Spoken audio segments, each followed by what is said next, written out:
मित्रांनो, गेल्या 2 महिन्यापूर्वी महाराष्ट्राचे वनमंत्री श्री गणेश नाईक साहेबांनी येत्या 2 महिन्यामध्ये वन विभागातील रिक्त पदे भरली जातील अशी घोषणा दिली होती आणि असे आश्वासन दिले होते। त्यानंतरही आता 2 महिने उलटून गेल्याच्या नंतरही महाराष्ट्राचे वनमंत्री गणेश नाईक साहेबांनी कोणतीही या ठिकाणी तत्परता दाखवली नाही। 2 महिन्यामध्ये रिक्त जागांचा अहवाल देखील त्यांनी सादर केलेला नाही। एक न्यूजपेपर आलेले आहे, अपडेटमध्ये काय म्हटलेलं आहे तुम्ही येथे बघू शकता।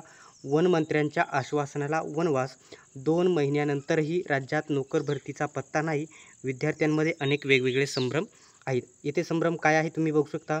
राज्यातील वन विभागात रिक्त असलेल्या सुमारे 14,000 पदांसाठी नोकर भरती 2 महिन्यांच्या आत करण्यात येईल असे आश्वासन वनमंत्री गणेश नाईक यांनी दिले होते। या आश्वासनावर विश्वास ठेवत लाखो विद्यार्थ्यांनी अभ्यास आणि प्रशिक्षणाला सुरुवात केली। मात्र 2 महिन्यांचा कालावधी उलटून गेला तरी अद्याप भरतीची कोणतीही कार्यवाही झालेली नाही। त्यामुळे वन विभागाची नोकर भरती प्रत्यक्षात होणार की नाही असे विद्यार्थ्यांमध्ये प्रचंड मोठे संभ्रम निर्माण झालेले आहेत। आता 14,000 येथे म्हटलेलं आहे, 14,000 रिक्त पदे। सध्या वनसेवक पदाच्या 12,991 आणि वनरक्षक पदाच्या 1,600 पेक्षा अधिक जागा रिक्त आहेत।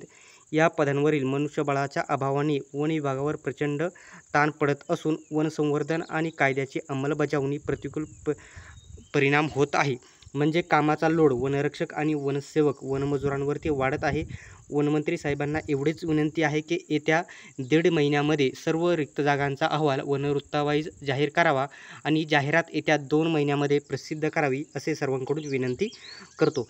आपला जो वनरक्षक वनसेवक भरतीचा जो स्पेशल टेलिग्राम ग्रुप आहे नक्की जॉईन करून घ्यायचा आहे। लिंक तुम्हाला डिस्क्रिप्शनमध्ये देत आहे। अशाच प्रकारचे अपडेट सर्वात प्रथम बघत राहण्यासाठी चॅनलला सबस्क्राईब करा आणि बेल आयकॉनलाही ऑन करा। सर्वांनी व्हिडिओ शेवटपर्यंत बघितल्याबद्दल धन्यवाद। भेटूयात आपण नेक्स्ट व्हिडिओमध्ये।